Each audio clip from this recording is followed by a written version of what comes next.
నందు ఉన్న వారికి ఏ శిక్ష విధియు లేదుగా.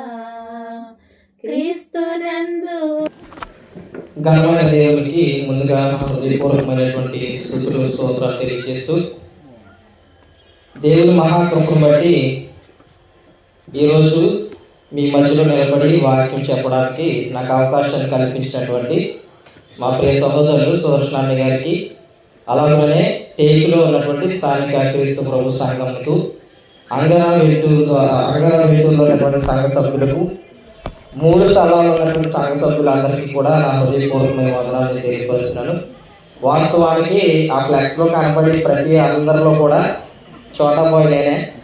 దేవుని మహాకృపను బట్టి కూడా నాకు కూడా అవకాశాన్ని కల్పించిన విధానాన్ని బట్టి మరొకసారి టేకులో ఉన్నటువంటి స్థానిక సంఘానికి, సేవకులు సుదర్శనాన్ని గారికి నా హృదయపూర్వకమైన వందనాలను తెలియపరుస్తున్నాను.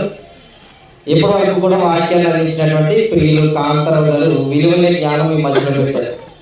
నిజమైన వెలుగు అనే పాఠం, అంటే ఈ పాఠాల గురించి చెప్పాలంటే సమయం చాలా పడుతుంది. కానీ క్లుప్త ప్రసంగాలు కనుక మాకు ఇవ్వబడినటువంటి సమయంలోనే మేము చెప్పాలనుకున్నటువంటి అంశాన్ని ముగించే ప్రయత్నం మేము చేస్తాం. వాక్యాన్ని అందించినటువంటి కాంతారావు గారికి, వేదిక మీద ఉన్నటువంటి దైవ సేవకులందరికీ కూడా హృదయపూర్వకమైన వందనాలు. నాకు ఇవ్వబడినటువంటి సమయంలో కొద్ది నిమిషాలు విలువైన జ్ఞానాన్ని మనం ఆలోచించేద్దాం. తిమోతికి రాసినటువంటి మొదటి పత్రిక, అపోస్తలుడైనటువంటి పౌలు గారు తిమోతికి రాసినటువంటి మొదటి పత్రిక 1వ అధ్యాయము 17వ వచనాన్ని మనం చదువుదాం.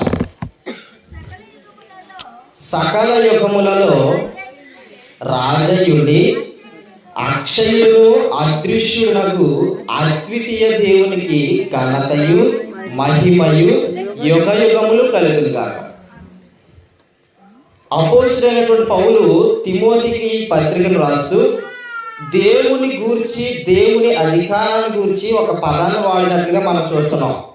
దేవుడు ఎన్ని యుగాలలో రాజట? సకల యుగములలో రాజు. ఎవరు? దేవుడు. అంటే దేవుడు అన్ని యుగాలలో కూడా ఈ భూ ప్రపంచం మీద ఉన్న ప్రతి దాని మీద ఆయన ఏం చేయాలనుకున్నాడు? ఆయన పరిపాలన చేయాలనుకున్నాడు. అంటే ఇప్పుడు రాజు చేసే పని ఏంటి? పరిపాలించడం. ఇప్పుడు దేవుడు ఎన్ని యుగాలలో రాజు? సకల యుగాలలో రాజు. అంటే ఇప్పుడు దేవుడు సకల యుగాలలో కూడా ఆయన ఏం చేయాలనుకున్నాడు? పరిపాలన చేయాలనుకున్నాడు. దేని మీద, వేటి మీద దేవుని పరిపాలన ఉంటుంది అని మనం ఆలోచన చేస్తే, ఒకసారి 103వ కీర్తన గ్రంథం 103వ కీర్తన 19వ వచనాన్ని మనం చదివి ప్రయత్నం చేద్దాం. యెహోవా ఆకాశమందు తన సింహాసనమును స్థిరపరిచున్నాడు, ఆయన అన్నిటి మీద రాజ్య పరిపాలన చేస్తున్నాడు. అంటే ఇప్పుడు దేవుడు వేటి పరిపాలన చేస్తున్నాడు? అన్నిటి మీద. ఆయన ఎప్పుడెప్పుడు రాజు? సర్వయుగములలో, సకల యుగములలో దేవుడు ఏమై ఉన్నాడు? రాజు అయి ఉన్నాడు. ఆయన పరిపాలన వేటి మీద ఉంది? అన్నిటి మీద ఆయన రాజ్య పరిపాలన చేస్తున్నాడు. అన్నిటి మీద అన్నాడంటే అందులో నువ్వున్నావు, నేనున్నాను. అంటే ఇప్పుడు దేవుని పరిపాలన వేటి మీద ఉందంటే సర్వ ప్రపంచం మీద, భూలోకంలో, పరలోకంలో దేవుని చేత సృజించబడిన ఈ సర్వ సృష్టి మీద ఎవరి పరిపాలన ఉంది? దేవుని పరిపాలన ఉంది. దేవుడు పరిపాలన చేయాలని అనుకుంటే, ఇప్పుడు ఏదైనా ఒక మంచి పని చేయాలనుకున్నప్పుడు దానికి ఆపోజిట్ లో ఎవరు వస్తారు? చెడు ప్రయాణం చేసేటువంటి వాడు వస్తాడు. ఇప్పుడు దేవుడు ఆయన చేత చేయబడినటువంటి సృష్టిని, ఆయన పోలికలో నిర్మించబడినటువంటి మానవులను ఆయన పరిపాలన చేయాలనుకుంటే, ఆయన పరిపాలనలో నుంచి తప్పించే ఒకడు బయలుదేరాడు. ఒకసారి ఆదికాండం 3వ అధ్యాయంలోకి మనం వెళ్తే, దేవుని పరిపాలనలో నుంచి సర్వ మానవులను తప్పించే ప్రయత్నం ఏదేను వనంలో ఉన్నటువంటి ఆదాము హవ్వల మధ్యలో పరిచయం చేయబడింది. ఒకసారి 3వ అధ్యాయం, ఆదికాండము 3వ అధ్యాయంలో జరిగిన వృత్తాంతం మనం అందరం ఎరిగినటువంటి వారమే. దేవుడు ఆదాము హవ్వలను తయారు చేసి వారిని ఏదేను వనంలో పెట్టినప్పుడు, ఈ చోట ఏదేను వనంలో ఉన్న మధ్యలో ఉన్నటువంటి మంచి చెడులను, తెలుగుదిచ్చు యొక్క వృక్ష ఫలములు మీరు ఏం చేయకూడదు? మీరు తినకూడదు. మీరు తినమన్న నిశ్చయముగా బ్రతికేదరు అని ఉందా మీ బైబిల్లో? నిశ్చయముగా మీరు చచ్చేదరు అని చెప్పాడు. అంటే ఇప్పుడు అసలు దేవుని పరిపాలన మానవుల దగ్గర ఎక్కడ ప్రారంభమైంది? ఏదేను వనములో మొట్టమొదటిగా మానవులుగా సృజించబడినటువంటి ఆదాము హవ్వల మధ్యలోనే దేవుని పరిపాలన ప్రారంభమైంది. ఈ భూ ప్రపంచంలో దేవుడు పరిపాలన చేయడానికి మొట్టమొదటిగా ఆయన పరిపాలన పరిచయం చేసినప్పుడు ఏదేను వనంలో ఉన్న ఆదాము హవ్వల మధ్యలోకి ఎవరు వచ్చారు? సాతానుడు వచ్చాడు. ఇప్పుడు దేవుడు మీరు నిశ్చయముగా చచ్చేదరు అని చెబితే వీడొచ్చేమన్నాడు, ఇది నిజమా? ఈ పండు యొక్క ఈ చెట్టు యొక్క వృక్ష ఫలాలను మీరు తింటే చచ్చేదరని దేవుడు చెప్పాడా? మీరు చావనే చావరు, మీరు ఈ యొక్క పండుని మీరు తింటే దేవుని కంటే గొప్పవారు అవుతారు, దేవతల వలె అవుతారు. అలాగూ అవడం దేవునికి ఇష్టం లేదని ఒక చెడు బీజాన్ని, చెడు ఆలోచనలు, దుర్నీతిని అక్కడ మనుషుల హృదయాల్లో విత్తాడు. ఎప్పుడైతే సాతాను వచ్చి మానవుల యొక్క హృదయాల్లో దేవుని సంకల్పాన్ని దారి మళ్లించే ప్రయత్నం సాతాను మనుషుని హృదయంలో విత్తాడో అప్పుడు హవ్వగారు ఒకసారి 3వ అధ్యాయం 6వ వచనంలో స్త్రీ ఆ వృక్షము ఆహారమునకు మంచిది, కన్నులకు అందమైనది, వివేకమునిచ్చు రమ్యమైనదిగా ఇండుట చూచినప్పుడు ఆమె దాని ఫలములలో కొన్ని తీసుకుని తిని తనతో పాటు తన భర్తకును ఇచ్చెను, అతడు కూడా తినేను అన్నాడు. అంటే ఏదేను వనంలో దేవుడు ఆది మానవులైనటువంటి ఆదాము హవ్వకి ఆజ్ఞ వేస్తే ఆ ఆజ్ఞను, ఆయన సంకల్పాన్ని దారి మళ్లించడానికి ఎవరు ప్రయత్నం చేశారు? సాతాను ప్రయత్నం చేశాడు. సాతాను మీరు గమనించగలిగితే అక్కడ వాడినటువంటి 3 బలమైనటువంటి బాణాలు మానవ జాతి మీద వాడాడు. ఒకటి శరీరాశ, రెండవది నేత్రాశ, మూడవది జీవపటంబము. ఎప్పుడు మీరు గుర్తుపెట్టుకోండి, సాతాను ఒక మనిషిని దేవుని దగ్గర నుంచి దూరం చేయాలంటే ఈ 3 బాణాలు మనుషుల మీద వేస్తాడు. ఈ 3 బాణాలకి 3 యొక్క ప్రలోభాలకి పడనటువంటి మనుషులు ఈ భూ ప్రపంచం మీద కూడా లేడు. అంటే దేవుని పరిపాలనలో నుంచి సాతానుడు ఏం చేస్తున్నాడంటే దేవుని అధికారంలో ఉన్నటువంటి మనుషులను, ఆయన స్వరూపంలో చేయబడినటువంటి మానవ ప్రపంచాన్ని పాపము చేత పరిచయం చేసి బ్రహ్మపరిచేటువంటి విధానంలోకి తీసుకువెళ్ళి శాశ్వతమైనటువంటి దేవునికి దూరం చేసే పని సాతాను ఏదేను వనంలో చేశాడు. ఎప్పుడైతే ఏదేను వనంలో అలాగూ చెడు యొక్క మోసపు మాటను పరిచయం చేశాడో సాతాను యొక్క మోసపు మాటలో మొట్టమొదటిగా హవ్వగారు పడిపోయింది. అందుకని తిమోతికి రాసినటువంటి పత్రికలు అంటాడు, స్త్రీ మోసపరచబడి అన్నాడు. అంటే ఆవిడ కొన్ని ఫలములు తిని తనతో పాటు తన భర్తకు కూడా ఇచ్చాడు. ఎప్పుడైతే దేవుని అధికారానికి, దేవుని పరిపాలనకి లోబడకుండా వారు దేవుడు తినొద్దన్న ఫలాలు తిన్నారో వారు వెంటనే నిశ్చయముగా చచ్చేది అని దేవుడు చెప్పినట్లుగా వారు ఎఫెసీయులకు రాసినటువంటి పత్రిక 2వ అధ్యాయంలో 1వ వచనాన్ని మనం గమనించగలిగినట్లయితే ఎప్పుడైతే వారు దేవుడు తినొద్దన్న ఫల వృక్షాల జోలికి వెళ్ళారో అప్పుడు దేవునికి వారికి మధ్యలో ఎడబాటు వచ్చినట్లుగా గ్రంథం మాట్లాడుతుంది. ఎఫెసీయులకు రాసిన పత్రిక 2వ అధ్యాయము, మీ అపరాధముల చేతను పాపముల చేతను మీరు చచ్చిన వారై ఉండగా అన్నాడు. ఒక మాట, అసలు దేవుడు ఏదేను వనములో మీరు నిశ్చయంగా చచ్చేదరు అని చెప్పిన నాడు వారు నిజంగా చనిపోయారా అంటే వారు భౌతిక సంబంధంగా చనిపోలేదు, కానీ ఏ సంబంధంగా చనిపోయారు? ఆత్మ సంబంధంగా చనిపోయారు. ఎప్పుడైతే దేవుడు తినొద్దన్న ఫలవృక్షాలను తిన్నారో అంతకు ముందు వరకు కూడా, అంతకుముందు అంటే పండు యొక్క చెట్టు జోలికి వెళ్ళలేనంతసేపు కూడా దేవుడు ప్రతి చల్లపూట వచ్చి ఆదాము హవ్వలతో సంభాషించి వారి యోగక్షేమాలు తెలుసుకున్నట్లుగా బైబిల్లో రాయబడి, ఎప్పుడైతే వారి చెట్టు వృక్ష ఫలాలు తిన్నారో వారు దేవుని ఎదుటకు రావడానికి కూడా ధైర్యం చాలక వారు దాగుకున్నట్లుగా గ్రంథంలో సమాచారం అయింది. అంటే పాపం పరిశుద్ధుడైనటువంటి దేవుని దగ్గరికి రావడానికి మనకు అడ్డుబండగా ఉంటది. అందుకనే ఇక్కడ మీరు అపరాధముల చేతను పాపముల చేతను చచ్చిన వారై ఉండగా ఆయన క్రీస్తుతో కూడా మిమ్మల్ని బ్రతికించేను అన్నాడు. అంటే ఇప్పుడు సాతాను లోకంలోకి ఏం తీసుకొచ్చాడు? రోమిలికి రాసిన పత్రిక మొట్టమొదటి ప్రసంగంలో మనం చదివాం దానియేలు గారి ద్వారా. రోమిలికి రాసిన పత్రిక 5వ అధ్యాయం 12వ వచనంలో ఒక మనుష్యుని ద్వారా పాపమును, పాపము ద్వారా మరణమును లోకములో ఎలాగూ ప్రవేశించెనో అన్నాడు. అంటే ఇప్పుడు మొట్టమొదటి అయినటువంటి ఆదాము హవ్వలు ఏం చేశారు? ఏదైనా వనంలో పాపం చేశాడు. పాపం అంటే ఆజ్ఞను అతిక్రమించడమే పాపము. పాపం అనే పదాన్ని గ్రీకులో రాయబడినటువంటి గ్రీకులో ఏమో రాయబడిందంటే హమర్తియా అనే పదం వాడాడు.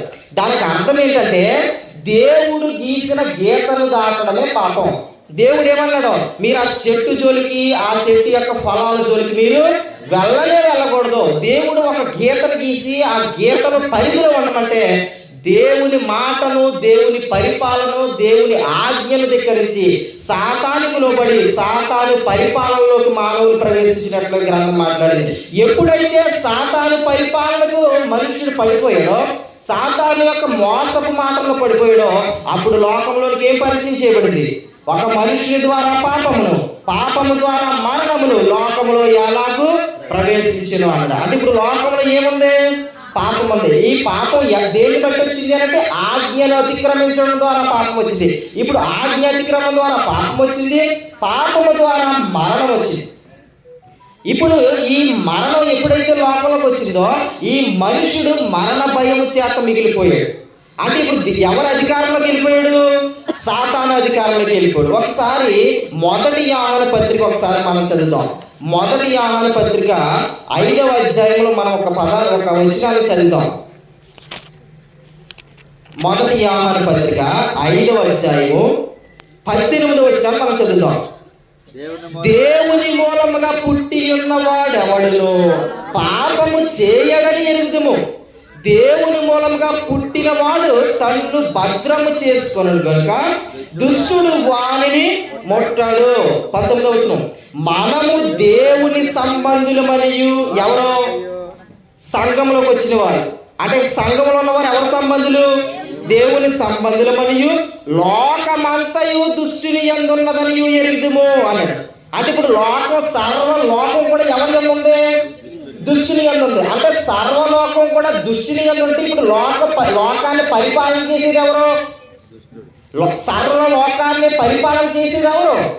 ఇక్కడ అదే ఇప్పుడు లోకమంతయు దుష్టుని యందు ఉన్నదని మీరు ఎరుగుదురు అన్నాడు. అంటే ఇప్పుడు సర్వలోకం కూడా ఎవరి పరిపాలన పనిచేస్తుంది? అపవాది పరిపాలన పనిచేస్తుంది. అపవాది చేత సర్వలోకం పరిపాలన చేయబడుతుంది. ఎక్కడ చెప్పాడంటే యోహాను సువార్త 12వ అధ్యాయంలో ఈ లోకాధికారి ఉన్నాడని దేవుని గ్రంథం మాట్లాడింది. యోహాను సువార్త 12వ అధ్యాయంలో 31వ వచనాన్ని మనం చదువుతాం. ఇప్పుడు ఈ లోకములకు తీర్పు జరుగుతున్నది. ఇప్పుడు ఈ లోకాధికారి బయటకు త్రోసివేయబడును. అంటే ఇప్పుడు లోకానికి ఎవరున్నారు? అధికారి ఉన్నాడు. ఆ అధికారి ఏ జోని వనంలో ప్రవేశించాడు.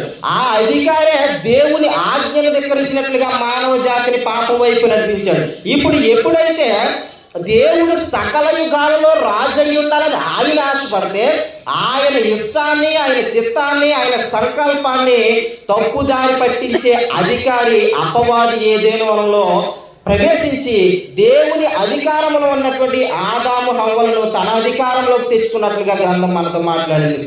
అంటే ఇప్పుడు అక్కడతో ఆగిందా అనంటే ఆ అపవాది వారితో చేయించిన పాపము ద్వారా లోకంలోకి ఏమొచ్చింది? మరణం వచ్చింది. ఎప్పుడైతే మరణం వచ్చిందో సర్వ మానవులు కూడా ఎవరు పరిపాలనలోకి వెళ్ళిపోయారు? అపవాది పరిపాలనలోకి వెళ్ళిపోయారు. అపవాది యొక్క పరిపాలన చేత పరిపాలించబడుతున్నారు. అందుకనే ఇక్కడ రాశాడు లోకమంతయు దుష్టుని యందున్నదనియు మనం ఎరుగుదుము అన్నాడు. అంటే ఇప్పుడు లోకానికి అధికారం ఎవరు? అపవాది. అసలు అధికారం ఎవరిది? దేవుడు సకల యుగాలలో రాజు అయి ఉండాలని ఆయన అనుకుంటే సాతాను ప్రవేశించి దేవుని అధికారాన్ని ముక్కలు చేసి దేవుని సంకల్పాన్ని తప్పుదావ పట్టించి అపవాది పక్షాన మనం అందరము చేరినట్లుగా అపవాది మనల్ని లోపరుచుకున్నాడు. అందుకని ఇప్పుడు దేవుడు సర్వజ్ఞాని అయినటువంటి దేవుడు. మన దేవుడు ఆశావాసి దేవుడు కాదు. ఆయన సర్వశక్తిమంతుడైన దేవుడు, సర్వ జ్ఞానం కలిగినటువంటి దేవుడు. ఇప్పుడు ఒక ఉదాహరణ, ఎవరైనా ఏదైనా ఒక వస్తువుని కనిపెడితే ఆ వస్తువు కొంతకాలం పనిచేసి మరలా కొంతకాలం తర్వాత పాడైపోతే, పని చేయకపోతే ఆ వస్తువుని ఎవరు బాగు చేయగలుగుతారు? ఎవరు కనిపెట్టారో, ఎవరు దాన్ని కనిపెట్టి పని చేసేటట్లుగా చేశారో ఆ వ్యక్తే మరలా దాన్ని ఏం చేయాలి? పని చేసేటట్లుగా బాగు చేయాలి. ఇప్పుడు మనుషుల్ని నిర్మించిన వాడెవరు? అపవాదా దేవుడా? దేవుడే. దేవుడైన యెహోవా నేల మట్టిలో నుండి నరులు నిర్మించి వాని నాసికారంధ్రములలో జీవవాయువు వదగా నరుడు జీవించు ఆత్మ ఎరు అన్నాడు. అంటే ఇప్పుడు దేవుని పోలికలో చేయబడినటువంటి మనుషుడు దేవుని అధికారాన్ని, దేవుని పరిపాలనను ధిక్కరించి సాతాను అధికారంలోకి వెళ్ళినప్పుడు మరలా దేవుడు తన అధికారంలోకి తెచ్చుకోవాలంటే ఎవరు పని చేయాలి? దేవుడే పని చేయాలి. అందుకే దేవుడు ఒక ఆలోచన చేస్తాడు. ఆయన అనాది కాల సంకల్పములేని మనుషుడు పాపం చేస్తాడని దేవుడికి తెలుసు. అందుకనే దేవుడు ఒక ఆలోచన చేశాడు. మొదటి యోహాను పత్రిక పాపంలో ఉన్నటువంటి వాళ్ళని దేవుని పరిపాలన ధిక్కరించి సాతాను పరిపాలన ఉన్నటువంటి మనుషుల్ని మరలా తన యొద్దకు తెచ్చుకునే ప్రయత్నం దేవుడు చేశాడు. ఒకసారి మొదటి యోహాను పత్రిక 4వ అధ్యాయము 14వ వచనాన్ని మనం చదువుదాం. మరియు తండ్రి తన కుమారుని, అంటే ఎవరు? పరలోకమందున్న దేవుడు తన కుమారుడైనటువంటి యేసుక్రీస్తు ప్రభుని లోక రక్షకుడుగా ఉండుటకు పంపి ఉండుట మేము చూచి సాక్ష్యం ఇచ్చుచున్నాము అన్నాడు. అంటే అపోస్తులైనటువంటి యోహాను గారు ఈ పత్రికను రాస్తూ 12 మంది అపోస్తులను కూడా ఎవరికి సాక్షులుగా పనిచేశారు? యేసుక్రీస్తు ప్రభుకు సాక్షులుగా పనిచేశారు. ఇప్పుడు దేవుడు యేసు ప్రభుని దేని నిమిత్తం పంపించాడంటే లోకాలకే లోక రక్షకుడుగా ఉండుటకు దేవుడు తన కుమారుని ఈ లోకములోనికి పంపించి ఉన్నాడని అది మేము చూచి మేము సాక్ష్యం ఇస్తున్నాం అన్నాడు. అసలు వాస్తవానికి పరలోకంలో ఉన్నటువంటి క్రీస్తు ప్రభు భూప్రపంచం మీదకి భూలోకంలోనికి రావాల్సిన అవసరమే వచ్చింది. ఇందాక మనం చదువు, ఒక మనుషుని ద్వారా పాపము ద్వారా మరణమును వచ్చింది అని అన్నాడు. అంటే ఇప్పుడు సర్వ ప్రపంచం కూడా దేనిలో బంధించబడింది? మరణం చేత. అందుకని యెషయా గ్రంథం 59:1 అంటాడు, మీ పాపములు మీకును దేవుని మట్టి అడ్డుగా వచ్చేను అన్నాడు. అంటే పాపము మనుషునికి దేవునికి మధ్య అడ్డుగోడగా నిలుస్తున్నప్పుడు ఇప్పుడు ఆ పాపపు గోడను పడగొట్టాలన్నా, మరణపు భయమును తొలగించాలన్నా ఎవరు రావాలి? పరిశుద్ధుడైనటువంటి దేవుని కుమారుడి లోకంలోకి రావాలి. అందుకని దేవుడు తన కుమారుడైనటువంటి క్రీస్తు ప్రభుని ఎలా నియమించాడంట? లోక రక్షకుడిగా నియమించాడంట. అంటే ఇప్పుడు సర్వలోకానికి ఏం అవసరం? రక్షణ అవసరం. ఎందుకు? సర్వలోకం కూడా ఎవరి యందు ఉంది? ఇందాక మనం చదువాం, లోకమంతయు కూడా దుష్టుని యందు ఉన్నదని మనం ఎరుగుదుము. అంటే ఇప్పుడు సర్వలోకాన్ని కూడా దుష్టుడు తన పరిపాలనలోను తన ఇష్టానుసారంగా తన చిత్త ప్రకారం కూడా నడుపుకుంటున్నాడు. అంటే ఇప్పుడు సర్వ మనుషులు కూడా, ప్రతి మనుషులు కూడా సాతాను చిత్తాన్ని ఈ భూమి మీద నెరవేరుస్తున్నప్పుడు ఇప్పుడు సాతాను అధికారంలో ఉన్నటువంటి మనుషులను, ఆయన పోలికలో చేయబడినటువంటి మనుషులను ఆయన దగ్గరికి తెచ్చుకునే ప్రక్రియ దేవుడు తన కుమారుడైనటువంటి యేసుక్రీస్తు ప్రభుని ఈ లోకానికి పంపించడం. ఆయన వచ్చి ఈ భూమి మీద ఏం చేశాడయ్యా అంటే అసలు దేవుని కుమారుడే ఈ లోకానికి రావాల్సిన అవసరమే వచ్చిందంటే ఒక వచనాన్ని చదువుతాం. సాతానుడి మనల్ని ఏం చేస్తాడో ఒకసారి ఒక వచనం చదువుతాం. ఎఫెసీయులకు రాసినటువంటి పత్రికలో మనం లోకమంతా దుష్టుని యందు ఉన్నదని మనం చదివాం కనుక ఇప్పుడు లోకంలో ఉన్నటువంటి మనుషులు ఎవరికి దూరంగా ఉన్నారో ఒకసారి ఆలోచన చేయాలి. ఎఫెసీయులకు రాసినటువంటి పత్రిక 2వ అధ్యాయము 12వ వచనం చదువుదాం. ఆ కాలమందు ఇశ్రాయేలులతో సహపౌరులు కాక పరదేశులను, వాగ్దాన నిబంధన లేని పరజనులను, నిరీక్షణ లేని వారును, లోకమందు దేవుడు లేని వారినయ్యండి క్రీస్తుకు దూరస్తులై ఉంటారని మీరు జ్ఞాపకము చేసుకొనండి. అంటే ఎఫెసీలో ఉన్నటువంటి స్థానిక క్రీస్తు సంఘం ద్వారా అపోస్తలుడైనటువంటి పౌలు ఈ పత్రిక ద్వారా మాట్లాడుతూ ఒకప్పుడు క్రీస్తులోకి రాకమునకు, సంఘములోకి రాకమునకు మీరు అంతా ఎక్కడున్నారు? లోకంలో ఉన్నారు. అంటే లోకంలో ఉన్నారంటే ఎవరి పరిపాలనది? దుష్టుని పరిపాలన, అపవాది పరిపాలన. అపవాది పరిపాలన ఉన్నవారంతా కూడా ఎవరికి దూరంగా ఉన్నారు? అక్కడే రాశాడు, దేవుడు లేని ప్రజలు, క్రీస్తుకు దూరస్తులైనటువంటి ప్రజలు అన్నాడు. అంటే ఇప్పుడు సర్వ ప్రపంచం కూడా లోకపు పరిపాలన, సాతాను పరిపాలనలో ఉందానంటే వారికి ఎవరు లేరు? దేవుడు లేడు, రక్షకుడు లేడు. ఇప్పుడు రక్షకుడు లేనటువంటి లోకానికి మరలా ఎవరు అవసరం? రక్షకుడు అవసరం. అందుకనే యేసుక్రీస్తు ప్రభుని ఈ లోకానికి పంపించినట్లుగా. ఎలా పంపించాడు? ఇందాక మనం చదివాం, రక్షకుడుగా నియమించాడని చదివాం 4:14. 1 యోహాను 4:14 దేవుడు తన కుమారుడైనటువంటి క్రీస్తు ప్రభుని ఈ లోకమునకు రక్షణ ఇవ్వడానికి నియమించాడు, పంపించాడని మనం చదివాం. ఇప్పుడు ఆయన వచ్చి ఏం చేశాడు అంటే, ఆయన వచ్చి ఈ భూమి మీద ఒక రాజ్యం స్థాపించాడు. అంటే రాజ్యం స్థాపించడానికి ఎంతవరకు మనం ఆలోచన చేస్తేనే అపవాదికి కూడా భూమి మీద ఏముంది? రాజ్యం ఉంది. ఒకసారి ఆలోచన కూడా చదువుదాం. మత్తయి సువార్త మత్తయి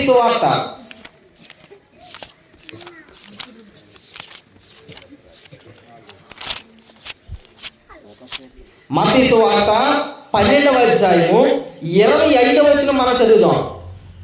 26వ వచనాన్ని డైరెక్ట్ గా వద్దాం, సమయం లేదు కనుక.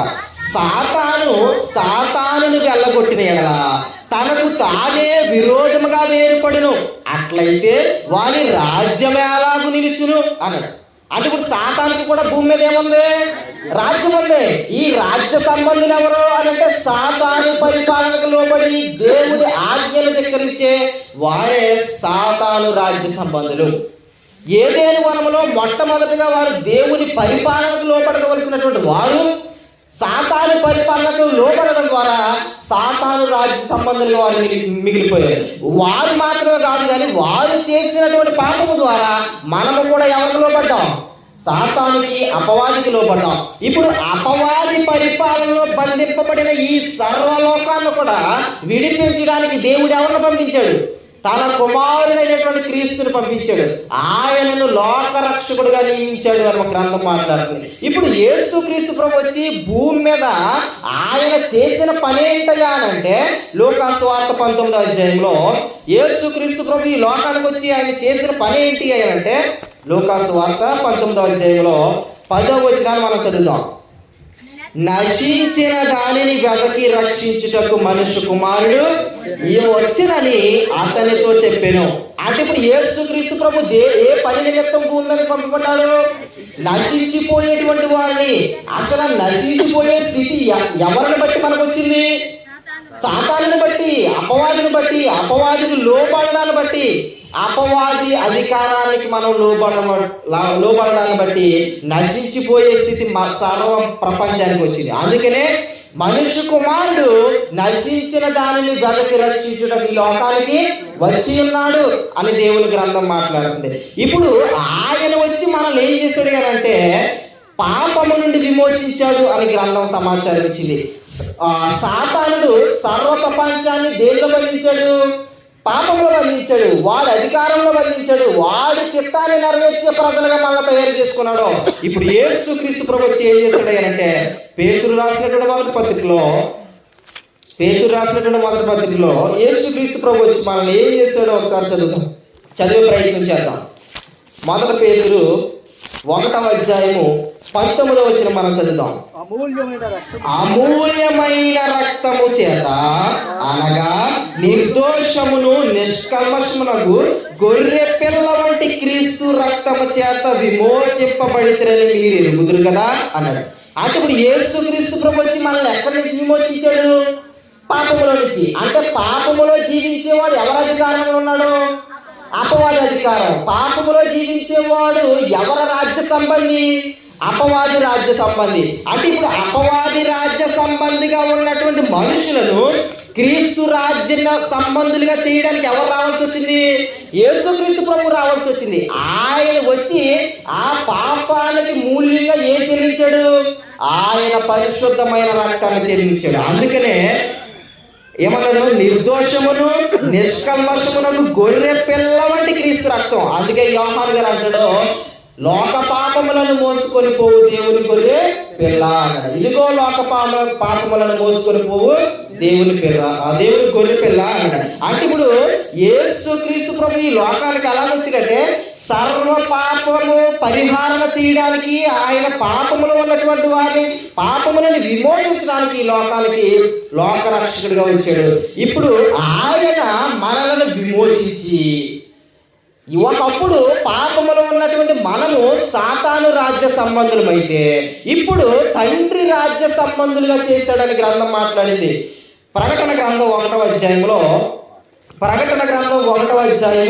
6వ వచనంలో, ఒకప్పుడు సర్వ ప్రపంచం కూడా సాతాను మాట విని సాతాను పరిపాలనలో పడి సాతాను చిత్తాన్ని నెరవేరిస్తే, ఇప్పుడు క్రీస్తు ప్రభు వచ్చి ఆయన పరిశుద్ధమైన రక్తము చేత నిన్ను నన్ను కడిగి కొని పరిశుద్ధపరిచి ఒకటి చేశాడట, మనలను ప్రేమించుచు తన రక్తము వలన మన పాపముల నుండి మనలను విమోచించిన వానికి మహిమయు ప్రభావమును యుగయుగమును కలుగును గాక.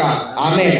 ఆయన మనలను తన తండ్రియగు దేవునికి ఒక రాజ్యముగాను యాజకులుగాను చేసెను అన్నాడు. అంటే ఇప్పుడు ఒకప్పుడు పాపములో ఉన్నవారు అందరూ కూడా ఎవరి రాజ్య సంబంధులు? అపవాది రాజ్య సంబంధులు. ఇప్పుడు యేసుక్రీస్తు ప్రభు పరలోకం నుండి భూమి మీదకి ఎందుకు పంపించబడ్డాడు? అపవాది చేతిలో పాపములో బంధించబడి మరణ భయం చేత ఉన్నటువంటి ప్రజలను ఇప్పుడు దేవుని రాజ్య నివాసులుగా, దేవుని రాజ్య సంబంధులుగా చేయడానికి యేసు ప్రభు ఈ లోకానికి రావాల్సి వచ్చింది. అందుకనే అపోస్తలుడైనటువంటి పౌలు గారు కొలస్సీలో ఉన్న క్రీస్తు సంఘానికి పత్రికను రాస్తూ 1:13 అన్నాడు, అంధకార సంబంధమైన అధికారములో నుండి దేవుడు తాను ప్రేమించిన తన కుమారుని యొక్క రాజ్య నివాసులుగా చేశాను అన్నాడు. అంటే అంధకార సంబంధమైన అధికారం నుండి విడుదల చేసినట్టే ఇప్పుడు అంధకార సంబంధమైన రాజ్యం ఎవరిదే? అపవాదిది. అంటే ఆ అపవాది అంధకార సంబంధమైన రాజ్యం అంటే ఆ అపవాది రాజ్య సంబంధిత క్రియలు ఎలా ఉంటాయి? అపవాది సంబంధమైన రాజక్రియలు అంధకార సంబంధమైన క్రియలే చేస్తారు. ఇప్పుడు ఆ అంధకార బ్రతికే ప్రజలను దేవుడు వెలుగులోకి తెచ్చాడు. ఎవరి ద్వారా? క్రీస్తు ద్వారా. ఆయనను ఎలా నియమించాడు? సర్వ పాప పరిహారార్థమై లోక రక్షకుడుగా యేసుక్రీస్తు ప్రభు అనే తండ్రి అయిన దేవుడు నియమించినట్టుగా మనం చదువుతున్నాం. ఇప్పుడు 2 రాజ్యాలు మీకు నేను పరిచయం చేశాను. ఒకటి అపవాది రాజ్యము లేదా సాతాను రాజ్యము. ఇప్పుడు 2వ రాజ్యము క్రీస్తు రాజ్యము. ఈ 2 రాజ్యాలు కూడా అసలు ఒకటి మనం ఆలోచన చేయాలి. అపవాది దేనికి సంబంధించి మనం చదివితే ఒకసారి యోహాను సువార్త 8వ అధ్యాయంలో అసలు అపవాది లక్షణం ఏంటో మనం చదువుదాం. అపవాది లక్షణం ఏంటో ఒకసారి మనం చదువుదాం. యోహాను సువార్త 8వ అధ్యాయము 44వ వచనం నేను చదువుతున్నాను, మనసు పెట్టండి. మీరు మీ తండ్రియగు అపవాది సంబంధులు. యేసు ప్రభు యూదులతో మాట్లాడుతున్నటువంటి మాటలు, మీ తండ్రి దురాశను నెరవేర్చగోరుచున్నారు. ఆది నుండి వాడు నరహంతకుడైంది. ఎవడవాడు? ఆది నుండి నరహంతకుడైన వాడు ఎవడు? అపవాది, సాతాను. ఆదిలోనే దేవుని ప్రజలను దేవునికి దూరం చేసినటువంటి వ్యక్తి అపవాది. ఆది నుండి వాడు నరహంతకుడైంది, సత్యమందు నిలిచిన వాడు కాడు. అటు ఇప్పుడు అపవాది ఏమీ లేదు, సత్యం లేదు. మీరు మనసులో పెట్టండి. అపవాది సత్యమందు నిలిచిన వాడు కాడు, వాడి యందు సత్యమే లేదు. వాడు అబద్ధమాడినప్పుడు తన స్వభావమును అనుసరించి మాట్లాడును. వాడు అబద్ధికుడును అబద్ధమునకు జనకుడు అన్నాడు. అంటే ఇప్పుడు అపవాది దేనికి జనకుడు? అబద్ధానికి జనకుడు. కింద ఫుట్నోట్లో మనం చదివితే ఇక్కడ 2 అనే పదం వేశాడు. అబద్ధానికి జనకుడు అనే పదానికి అర్థం ఏంటంటే అబద్ధం అనేది వాళ్ళ నుంచి పుట్టినట్టు. జనకుడు అనే పదానికి తండ్రి అని అర్థం. ఇప్పుడు అబద్ధానికి తండ్రి ఎవరు? అపవాది. మరి సత్యానికి తండ్రి ఎవరు? సత్యమందు వారిని ప్రతిష్ఠ చేయము, నీ వాక్యమే సత్యము అన్నాడు. అలాగే అద్వితీయ సత్య దేవుడు అయిన నిన్నును అన్నాడు. అంటే ఇప్పుడు దేవుడు ఎటువంటి వాడు? సత్యవంతుడైన దేవుడు. మరి అబద్ధాన్ని ప్రకటన చేసిన అపవాది సంబంధి అబద్ధానికి జనకుడు అని అన్నాడు. అంటే ఇప్పుడు సర్వ ప్రపంచాన్ని కూడా దేనిని బట్టి మోసం చేసేవాడు? ప్రకటన గ్రంథం 12వ అధ్యాయం. సర్వ ప్రపంచాన్ని కూడా దేన్ని బట్టి మోసం చేస్తున్నాడు అని అంటే ప్రకటన గ్రంథం 12వ అధ్యాయం 9వ వచనం. కాగా సర్వలోకమును ఎవరిని విడిచిపెడతలేదు. మీరు గమనించాలి. సర్వలోకమును మోసపుచ్చుచు అపవాది అనియు సాతాననియు పేరు గల ఆది సర్పమైన ఆ మహాఘట సర్పము పడద్రోయబడెను అన్నాడు.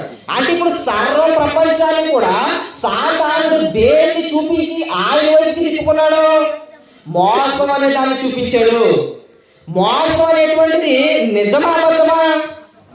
ఒకసారి మేము ప్రయాణం చేస్తున్నప్పుడు నేను మా పెద్దమ్మ బండి మీద ప్రయాణం చేస్తాం. రాజమండ్రిలో కొత్త హైవే బ్రిడ్జి అనమాట. మేము ప్రయాణం చేస్తుంటే ఒక లారీ మీద బట్టలు ఉతికే సబ్బులు బాక్సులుగా వెళ్తున్నాయి. వెళ్తున్నప్పుడు లారీ డ్రైవర్లు సాధారణంగా ఏం చేస్తారో మీకు తెలుసు, ఏదైనా మంచి లోడ్ వెళ్తే అందులో కొన్ని బాక్సులు ఓపెన్ చేసుకుని దానిలో ఎక్కడైనా ఎవరికైనా అమ్ముకుని వాళ్ళు డబ్బులు దాచుకుంటారు. ఇది అందరికీ తెలిసిందే. వీళ్ళు మొత్తం మీద ఎక్కడ అమ్ముకున్నారో అమ్ముకుని ఉంటారు. అమ్ముకుని ఖాళీ బాక్స్ ఏమీ అరగనట్టు వాళ్ళు లోడ్లో పెట్టారు.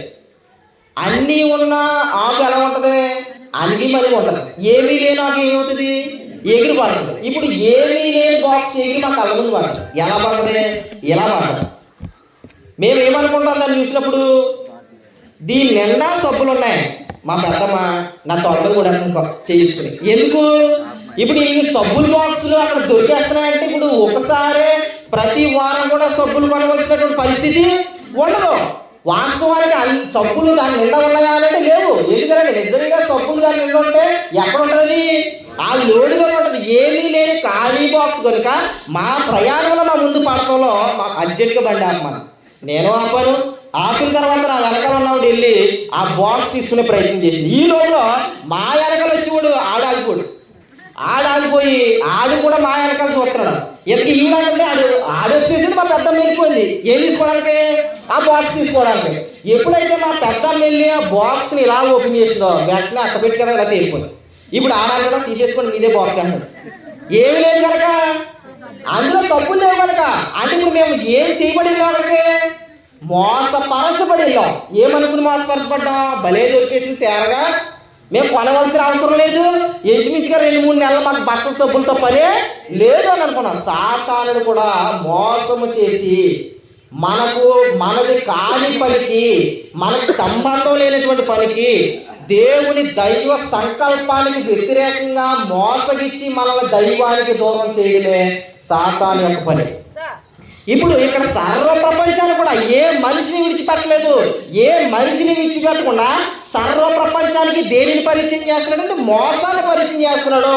మోసపరిచే ఆత్మ, భ్రమపరిచే ఆత్మ అని వాడి పేరు గ్రంథంలో రాయబడి. అంటే యేసుక్రీస్తు సాతాను ద్వారా సర్వ ప్రపంచం మోసానికి గురయ్యి వాడి పరిపాలనకు వెళ్ళిపోతే దేవుడు తన కుమారుడైన క్రీస్తును పంపించి సర్వలోకానికి ఒకటి ఇవ్వాలనుకున్నాడు. అది ఈ లోకంలో ఎవరు ఇవ్వలేనటువంటిది సర్వ లోకాలకి యేసు ద్వారా ఒకటి ఇవ్వాలనుకున్నాడు. ఒకసారి యోహాను రాసినటువంటి మొదటి పత్రికలో ఒక విలువైనటువంటి మాట మనం చదువుతాం. 1వ అధ్యాయము 2వ అధ్యాయము 2వ వచనం మనం చదువుతాం. ఆయనే మన పాపములకు శాంతికరమై ఉన్నాడు. ఎవరైనా యేసుక్రీస్తు ప్రభు మన పాపములకు మాత్రమే కాదు సర్వలోకములకు శాంతికరమై ఉన్నాడు. మీరు తేడా గమనించాలి. సాతాను కూడా సర్వలోకానికి ఇస్తున్నాడు. ఏమి ఇస్తున్నాడు? మోసం. సాతాను కూడా సర్వలోకానికి కూడా ఇస్తున్నాడు. ఏంటంటే మోసం. చాలా సందర్భాల్లో రైల్వే స్టేషన్లోని, బస్ స్టాండ్లోని మోసగాళ్ళు ఉన్నారు, జాగ్రత్త అంటాడు.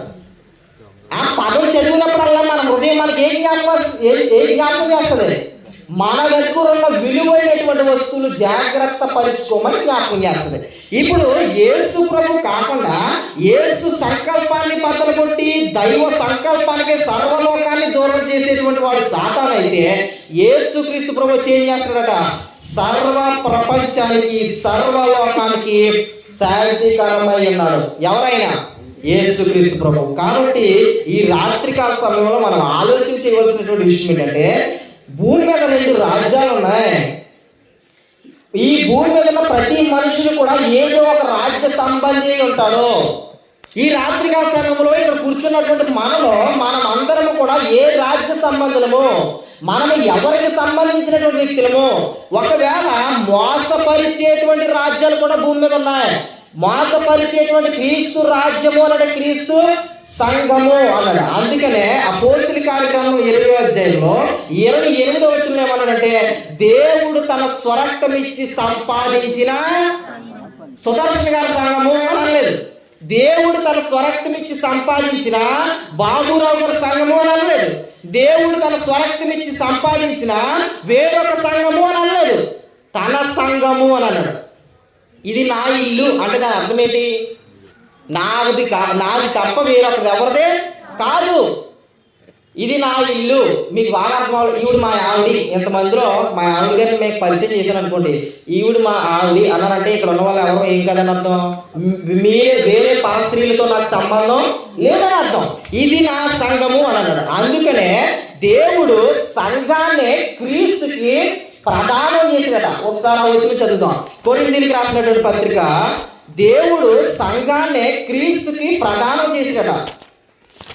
కొరింథీయులకు రాసినటువంటి పత్రికలో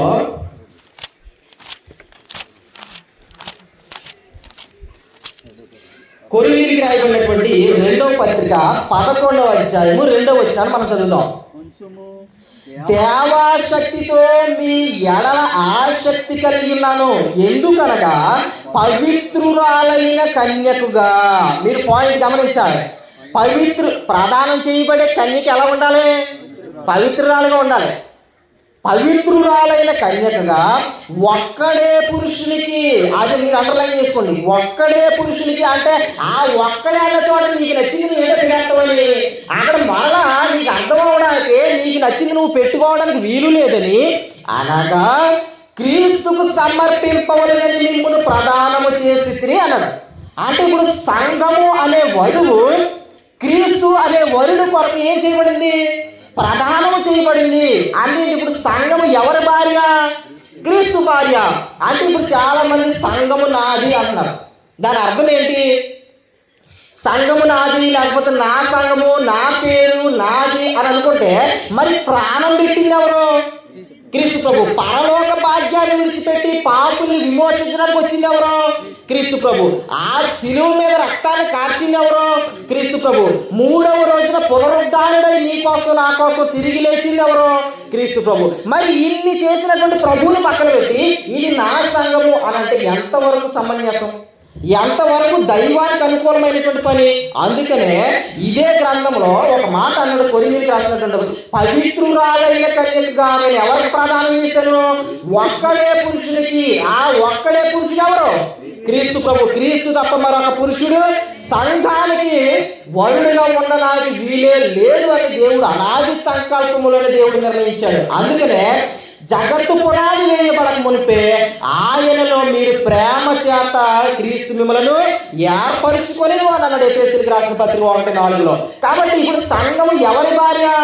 క్రీస్తు భార్య. అంటే క్రీస్తు రాజ్యం అంటే ఏ సంఘము? క్రీస్తు సంఘము. ఇప్పుడు పెళ్ళైనటువంటి వారికి యేసు ప్రభు దగ్గరికి ఒక ఆయన వచ్చి ఒక మాట, ఏ కారణాన్ని బట్టి నేను నా భార్యని విడిచిపెట్టవచ్చు అని అడిగాడు. ఏ కారణాన్ని బట్టి నేను నా భార్యని విడిచిపెట్టాలంటే నేను ఏ కారణం చేత విడిచిపెట్టవచ్చు అని అడిగాడు. మత్తయి సువార్త 19వ అధ్యాయం. మత్తయి సువార్త 19వ అధ్యాయం ముగింపులోకి మనం వెళ్తున్నాం. మత్తయి సువార్త 19వ అధ్యాయంలో 6వ వచనం, కాబట్టి వారికను ఇద్దరు కాక ఏక శరీరముగా ఉన్నారు. ఎవరిద్దరు? పురుషుడు స్త్రీ వారిరువురు భార్యాభర్తలుగా చేయబడి వారిరువురు ఏక శరీరముగా ఉన్నారు కనుక దేవుడు జతపరిచిన వారిని మనుషుడు వేరుపరచకూడదని చెప్పాను అని. అంటే ఇప్పుడు ఒక స్త్రీని ఒక పురుషుని జతపరిచేది ఎవరు? దేవుడు. అంటే ఇప్పుడు దేవుడు జతపరిచిన వారిని మనుషులు ఎవరు ఏం చేయకూడదు? ఇది అలా పెట్టి ఎఫెసీయులకు రాసిన పత్రికలోకి రండి. ఎఫెసీయులకు రాసినటువంటి పత్రిక 5వ అధ్యాయము 23 నుంచి కొన్ని వచనాలు మనం చదివి ప్రయత్నం చేద్దాం. 25, పురుషులారా మీరును మీ భార్యలను ప్రేమించుడి, అటువలే క్రీస్తు సంఘమును ప్రేమించి. ఇప్పుడు 29వ వచనం వద్దాం. సంఘాన్ని ఎవరు ప్రేమించారు? క్రీస్తు ప్రేమించి 29వ వచనం, తన శరీరమును ద్వేషించువాడు లేడు గాని ప్రతివాడును దాన్ని పోషించి సంరక్షించుకొనును. మనము క్రీస్తు శరీరమునకు అవయములై ఉన్నాము కనుక అలాగే క్రీస్తు కూడా సంఘమును పోషించి సంరక్షించుచున్నాడు. ఇప్పుడు ఎన్నో వచనం అంటే 32వ వచనం, ఈ మర్మము గొప్పది. అయితే నేను క్రీస్తుని గూర్చి సంఘముని గూర్చి చెప్పుచున్నాను అన్నాడు. అంటే ఇప్పుడు 23వ వచనం నుంచి 22వ వచనం నుంచి కూడా భార్యాభర్తల సంబంధాల గురించి మాట్లాడుతూ అపోస్తలుడైన పౌలు గారు 32వ వచనం వచ్చినప్పటికి ఏమన్నాడంటే నేను క్రీస్తుని గూర్చి సంఘమును గూర్చి మాట్లాడుచున్నాను, ఈ మర్మము గొప్పది అని అన్నాడు. అంటే ఇప్పుడు క్రీస్తుకి సంఘం ఏమై ఉంది? క్రీస్తుకి సంఘం ఏమై ఉందనంటే భార్య అయి ఉంది. సంఘానికి క్రీస్తు ఏమై ఉన్నాడు? భర్త అయి ఉన్నాడు. ఇప్పుడు పౌలు గారు ఏమన్నాడంటే పవిత్రురాలైన కన్యకగా నేను మిమ్మల్ని ఏం చేశాను? ప్రదానం చేశాను అన్నాడు. ఇప్పుడు మత్తయి సువార్త 19వ అధ్యాయంలో దేవుడు ఏం చెప్పాడు? దేవుడు జతపరిచిన వారిని మనుషులు ఎవరో వేరుపరచకూడనే కూడదు అన్నాడు. ఇప్పుడు పరమందు ఉన్నటువంటి దేవుడు సంఘము అనే వధువుని, క్రీస్తు అనే వరుడిని ఆయన జతపరిచాడు. ఎప్పుడు అంటే ఆయన అనాది సంకల్పములోనే. ఇప్పుడు ఆ సంఘానికి క్రీస్తు ఏమై ఉన్నాడు? శిరస్సు అయి ఉన్నాడు. ఆ సంఘానికి అధికారి అయి ఉన్నాడు. ఆ సంఘానికి ప్రభు అయి ఉన్నాడు. అంత మాత్రమే కాదు, ఆ సంఘానికి భర్త అయి ఉన్నాడు. చివరికి ఒక వచనం మనం చదువుతాం, ఒక వచనాన్ని చదివి ముగించేద్దాం. కొరింథీయులకు రాసినటువంటి మొదటి పత్రిక 15వ అధ్యాయము. ఆ సంఘాన్ని, ఆయన భార్య అయినటువంటి సంఘాన్ని క్రీస్తు ప్రభు క్షేమంగా భూలోకంలోకి తీసుకెళ్లి పరలోకంలో ఉన్న తండ్రి చేతికి అప్పగించబోతున్నాడు. ఒకసారి మొదటి కొరింథీయులకు రాసిన పత్రిక 15వ అధ్యాయము 24వ వచనం మనం చదువుదాం. అటు తరువాత ఆయన సమస్తమైన ఆధిపత్యమును, సమస్తమైన అధికారమును, బలమును కొట్టివేసి తన తండ్రి అయిన దేవునికి రాజ్యము అప్పగించును, అప్పుడు అంతము వచ్చును అని. అంటే మనం ఇప్పటి వరకు ఈ పాఠం ద్వారా 2 రాజ్యాల గురించి మనం ఆలోచన చేస్తాం. ఒకటి అపవాది రాజ్యం ఉంది భూమి మీద, 2 క్రీస్తు రాజ్యం ఉంది. ఈ రాత్రికాల సమయంలో ఈ పాఠం వెళ్ళినటువంటి నువ్వు ఏ రాజ్య సంబంధివి?